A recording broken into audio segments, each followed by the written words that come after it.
और अब यह एक स्थिति है आपके सामने, ये किसी गली मतलब उसका कॉलोनी का एक ग्राफ है, स्केच है आपके पास, जिसमें एक मेन रोड है जो पूर्व पश्चिम की ओर जा रही है। स्ट्रीट्स हैं, गलियां हैं, आप देख रहे हैं स्ट्रीट्स 1 2 3 4 करके, और प्रत्येक स्ट्रीट में कुछ हाउस नंबर्स हैं, 1 2 3 4 5 करके हाउस नंबर्स हैं। अभी आपको अगर मैं ये बोलता हूं कि आपको 7 नंबर गली में जाना है, लेकिन क्या आप प्रॉपर उस मकान पे पहुंच जाएंगे आसानी से? मैंने सिर्फ इतना कहा है कि 7 नंबर गली में कोई घर है। आपने मुझे पूछा कि मुझे फला के घर जाना है, मैंने कहा सर 7 नंबर गली में है, आप पहुंच जाएंगे घर? नहीं पहुंच पाएंगे, ठीक है। और मैंने 7 नंबर गली नहीं बताई, मैंने कहा मकान नंबर 5 है, पहुंच जाएंगे? मकान नंबर 5 तो सभी गलियों में, हर गली में मकान नंबर 5 है जी। और केवल अगर मैं गली रिश्तेदार हैं जी, पी आपके कोई रिश्तेदार हैं, आपको उनके घर जाना है, तो आपको किन 2 चीजों की जानकारी होनी चाहिए?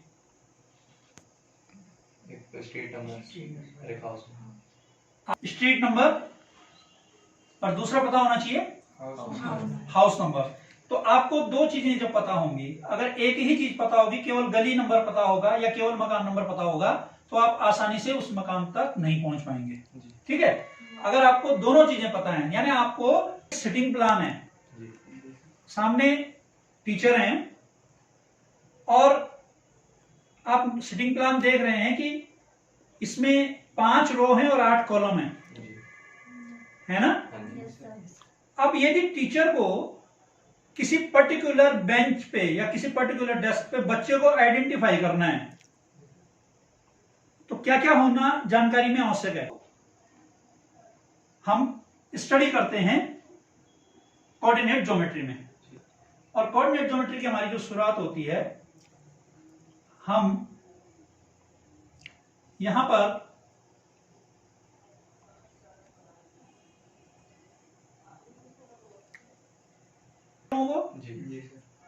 संख्या रेखा क्या होती है?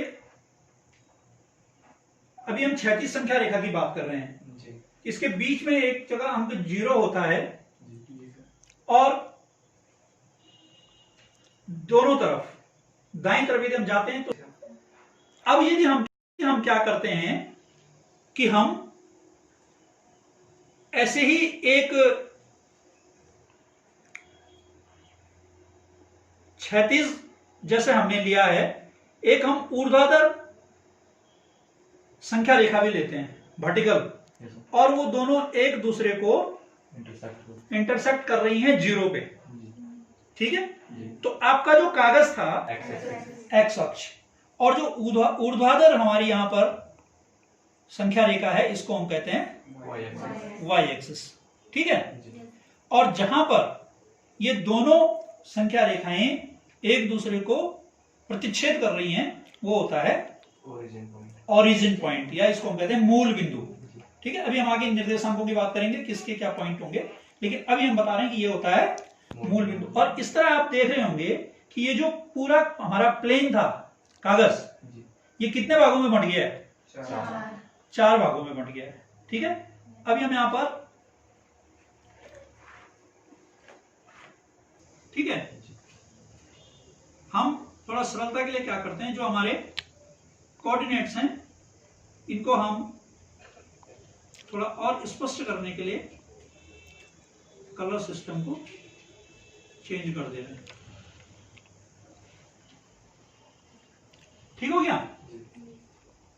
अब यहां पर हम देख रहे हैं 2 अक्षों की मैंने बात करी, एक एक्स अक्ष और एक वाई अक्ष। हम एक्स अक्ष पर दाईं तरफ देख रहे हैं कि दूरियां कैसी हो रही हैं, धनात्मक पूर्णांक 1 2 3 4 5, और बाईं तरफ हम जहां कहते हैं भुज, क्या कहते हैं, इसको हम लिखते हैं ब्रैकेट के अंदर। कैसे ब्रैकेट के अंदर लिखते हैं हम? इस तरह से, एक्स दूरी जो होती है उसको हम एक्स से लिखते हैं, और जो वाई दूरी होती है उसको वाई से लिखते हैं, और इस प्रकार हम देख रहे हैं कि हमें निर्देशांक लिखे जाते हैं। देख रहे हैं आप? जी। दिख रहा है? छोटा हो रहा है, बड़ा करूं उसको? थोड़ा सा अगर फॉन्ट बढ़ाना है इसका तो बढ़ाया जा सकता है। y एक्स पर जो दूरी हो गई वो हो गई कोटि। अब हम चतुर्थांशों की बात करते हैं। जो ये चतुर्थांश जिसपे अभी 4 चतुर्थांश मैंने आपको बताए, ये कौन सा चतुर्थांश था? क्वाड्रेंट हम इसको लिखते हैं।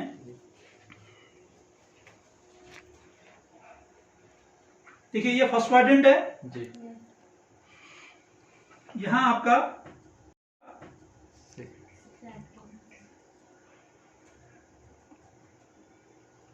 सेकंड क्वाड्रेंट हो गया, यहां आपका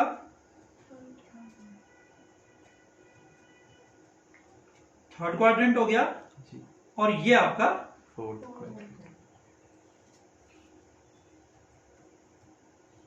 फोर्थ क्वाड्रेंट हो गया। ठीक है, इस तरह ये 4 चतुर्थांश आपको दिख रहे हैं। पहले क्वाड्रेंट में, पहले क्वाड्रेंट में धनात्मक, यानी आपको जो दोनों क्वाड्रेंट, इस क्वाड्रेंट में दोनों निर्देशांक मिलेंगे, वो कैसे मिलेंगे? धनात्मक, धन और धन दोनों धनात्मक मिलेंगे। ठीक। सेकंड क्वाड्रेंट में कैसे मिलेंगे? माइनस प्लस, हाँ, जो x कोऑर्डिनेट होगा वो होगा ऋणात्मक, ऋणात्मक और जो y कोऑर्डिनेट होगा वो होगा धनात्मक, धनात्मक। ये आप देख रहे हैं। जी। तीसरे क्वाड्रेंट में क्या होगा? ऋणात्मक, x जो निर्देशांक होगा वो भी ऋणात्मक, ऋणात्मक और y निर्देशांक ऋणात्मक, ऋणात्मक। आपको बिंदु B दिखाई दे रहा है? जी। Yes sir. तो बिंदु 30, अभी मैं इसको चेंज कर रहा हूं A नाम से। जी। आपको पॉइंट A दिखाई दे रहा है? जी। Yes sir. तो इसके y एक्सिस पे हमें कोई संख्या नहीं दी गई। y एक्सिस पे यह बिंदु न तो ऊपर की तरफ न नीचे की तरफ कहीं में नहीं चल रहा है। जी। Yes sir.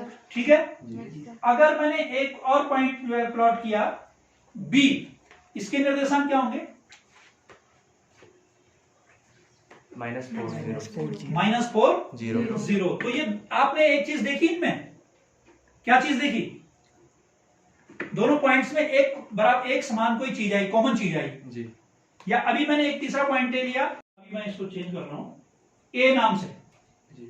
आपको पॉइंट A दिखाई दे रहा है? जी। Yes sir. तो इसके y एक्सिस पे हमें कोई संख्या नहीं दी गई। y एक्सिस पे यह बिंदु न तो ऊपर की तरफ न नीचे की तरफ कहीं में नहीं चल रहा है। जी। Yes sir. ठीक है। जी। अगर मैंने एक और पॉइंट प्लॉट किया B, इसके निर्देशांक क्या होंगे? -4 0 0। तो ये आपने एक चीज देखी इनमें, क्या चीज देखी? दोनों पॉइंट्स में एक बराबर एक समान कोई चीज आई, कॉमन चीज आई। जी। या अभी मैंने एक तीसरा पॉइंट ले लिया, जी। अभी एक और ले रहा हूं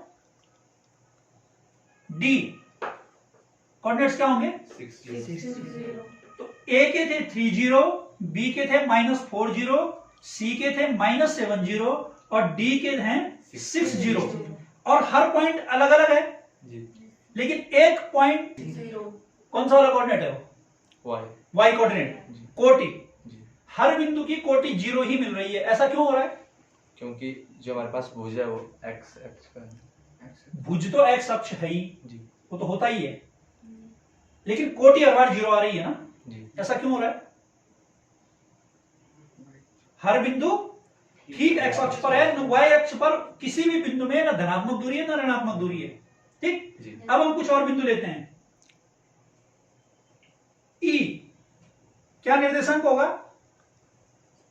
0 अभी शुरू वाला 0 कर दिया है, पहले बाद वाला 0 चल रहा था, यस अभी शुरू वाला 0 हो गया है। यानी भुज, अब भुज 0 हो रहा है, जी। पहले कोटि 0 हो रही थी। यस। अभी देखिए एक दूसरा पॉइंट ले लिया F 0 2, क्या होगा? -3 0 -3। ठीक। H, क्या निर्देशांक होंगे? 0 0 -1। तो आपने E, F, G और H में कोई चीज कॉमन देखी? जी। क्या चीज कॉमन आई? भुजा में सर शून्य था। भुज हमेशा शून्य था। और भुज शून्य क्यों होगा? क्योंकि उसमें कोई भी दूरी न धनात्मक की होगी, क्योंकि एक्स अक्ष पर ये बिंदु न तो धनात्मक दिशा में बढ़े हैं ना ऋणात्मक दिशा में बढ़े हैं। तो इस तरह से आप बिंदु को अब आरेखित कर सकते हैं जी यदि वो किसी चतुर्थांश में है तब भी कर सकते हैं, जी, और किसी अक्ष पर स्थित है तो तब भी तब भी कर सकते हैं।